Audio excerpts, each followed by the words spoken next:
नमस्कार दोस्तों, ध्येय टीवी के इस स्पेशल सेगमेंट डेली प्रिपेयर में आप सभी का स्वागत है, जहां हम लाए हैं यूपीएससी प्रीलिम्स के लिहाज से आज की 3 सबसे जरूरी खबरें।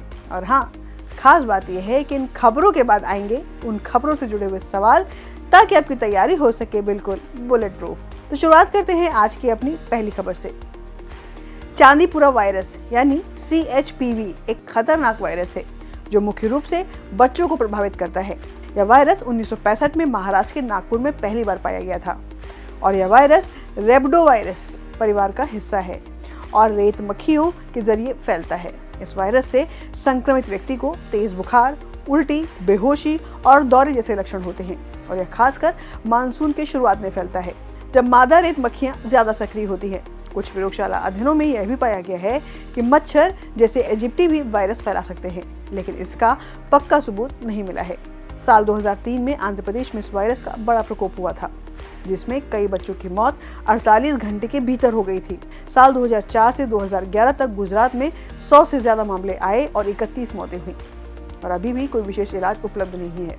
इलाज सिर्फ लक्षणों को नियंत्रित करने पर आधारित है, जैसे बुखार, दौरे और शरीर में पानी की मात्रा को ठीक रखना।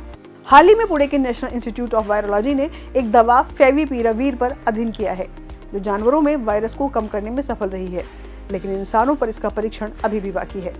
और इस वायरस से बचाव के लिए साफ सफाई, कीटनाशक और पूरे कपड़े पहनना जरूरी है। साथ ही वैक्सीन बनाने पर भी रिसर्च जारी है। और आज की हमारी दूसरी खबर जुड़ी है नव्या पहल से। नव्या यानी nurturing aspirants through vocational training for young adolescent girls एक नई पहल है, जिसे भारत सरकार ने 24 जून 2025 को शुरू किया। यह योजना 2 मंत्रालयों, महिला एवं बाल विकास मंत्रालय और कौशल विकास और उद्यमिता मंत्रालय की साझेदारी में शुरू की गई है। इसका उद्देश्य है 16 से 18 साल की लड़कियों को व्यावसायिक प्रशिक्षण देना, और खासकर ऐसे क्षेत्रों में जो पारंपरिक रूप से पुरुषों से जुड़े रहे हैं। और इस योजना की शुरुआत उत्तर प्रदेश के सोनभद्र जिले से हुई, जो यह दिखाता है कि सरकार पिछड़े और दूरदराज इलाकों की लड़कियों तक भी पहुंच बनाना चाहती है। शुरुआती चरण में यह कार्यक्रम 27 जिलों में चलाया जाएगा, जिनमें उत्तर पूर्वी राज्य और आकांक्षी जिले शामिल हैं। नव्या योजना प्रधानमंत्री कौशल विकास योजना जैसे मौजूदा कार्यक्रमों से भी जुड़ी हुई है, ताकि संसाधनों का बेहतर इस्तेमाल हो सके। और इसका मकसद लड़कियों को आर्थिक रूप से सक्षम बनाना, आत्मनिर्भरता बढ़ाना और उन्हें ऐसे क्षेत्रों में करियर चुनने के लिए प्रोत्साहित करना है जहां महिलाएं कम संख्या में होती हैं। यह योजना विकसित भारत 2047 के विजन की दिशा में एक बड़ा कदम मानी जा रही है। और अब बढ़ते हैं अगली खबर की ओर। आंध्र प्रदेश के मुख्यमंत्री चंद्रबाबू नायडू ने एक बड़ा जल परियोजना प्लान बनाया है, जिसमें गोदावरी नदी का पानी कृष्णा नदी के रास्ते पेन्ना नदी तक पहुंचाया जाएगा। और इसके लिए बनकाशिरला नाम की एक बड़ी जलाशय योजना बनाई गई है, जिससे सूखा प्रभावित रायलसीमा क्षेत्र को हरा भरा बनाया जा सके। और इस पूरे प्रोजेक्ट का नाम दिया गया है गोदावरी बनकाचिरेला परियोजना। और इस प्रोजेक्ट में कई चरणों में नहरों और लिफ्ट स्टेशनों के जरिए पानी को उठाकर दूसरी जगहों तक पहुंचाया जाएगा, जिसमें नल्लामाला के जंगल से एक सुरंग भी बनाई जाएगी। और चंद्रबाबू का कहना है कि यह पानी गोदावरी का अतिरिक्त पानी है, लेकिन तेलंगाना सरकार इस योजना का कड़ा विरोध कर रही है। मुख्यमंत्री रेवंत रेड्डी का कहना है कि यह योजना 2014 के आंध्र प्रदेश पुनर्गठन कानून का उल्लंघन है और इस प्रोजेक्ट को केंद्रीय जल आयोग KRMB और GRMB से मंजूरी नहीं मिली है। और तेलंगाना को डर है कि इससे उनके हिस्से का पानी प्रभावित होगा और राज्य की जल सुरक्षा को खतरा होगा।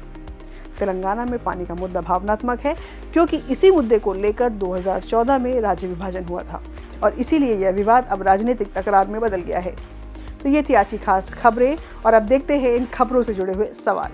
Over to you KC sir.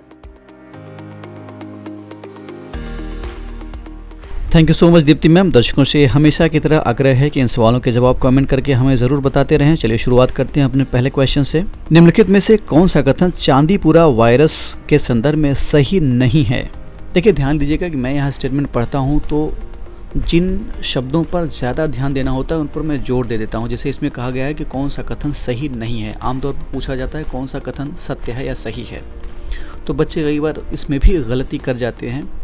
सही नहीं या असत्य, असत्य के बीच में वो डिफ्रेंशिएट इतना कम समय में पढ़ते हैं कि ध्यान नहीं जाता है। तो ये स्टेटमेंट ध्यान से पढ़ना चाहिए एस्पिरेंट्स को। तो पहला ऑप्शन है, ये वायरस केंद्रीय भारत में स्थानिक यानी एंडेमिक है और विशेष रूप से मानसून के दौरान फैलता है। बी, इसका संचरण केवल मादा फ्लीबोटोमाइन रेत मक्खियों से होता है और मच्छरों से इसका कोई संबंध नहीं है। सी, ये खासकर बच्चों को प्रभावित करता है और मस्तिष्क ज्वर यानी एंसेफेलाइटिस का कारण बनता है। ऑप्शन डी, फेविपिरावीर को प्री क्लिनिकल पशु परीक्षणों में वायरस के वायरल लोड को कम करने के लिए प्रभावी पाया गया है, यानी ये पाया गया है कि ये दवा काम कर रही है इस बीमारी में।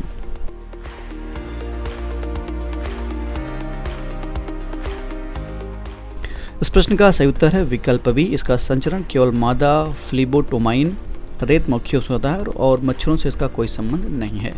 बढ़ते हैं दूसरे क्वेश्चन की ओर। नव्या पहल का मुख्य उद्देश्य क्या है? आपके ऑप्शंस हैं ए, किशोरियों को पारंपरिक हस्तशिल्पों में प्रशिक्षण देना, बी, किशोरियों को गैर पारंपरिक क्षेत्रों में कौशल प्रशिक्षण देकर आर्थिक रूप से सक्षम बनाना, सी, पूर्वोत्तर भारत में महिला बाल स्वास्थ्य सेवाएं प्रदान करना, अथवा ऑप्शन डी, कक्षा 12 पास युवतियों को प्रतियोगी परीक्षाओं के लिए तैयारी कराना।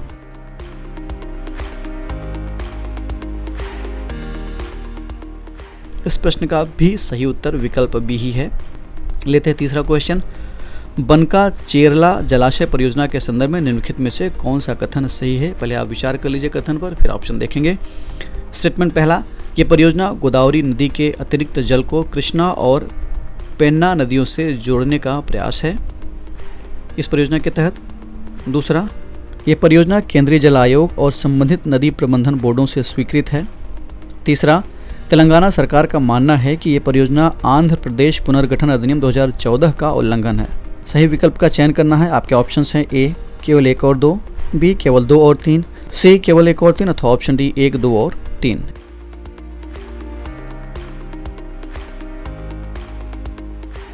इस प्रश्न का सही उत्तर है विकल्प सी, यानी पहला और तीसरा स्टेटमेंट सही है, दूसरा गलत है।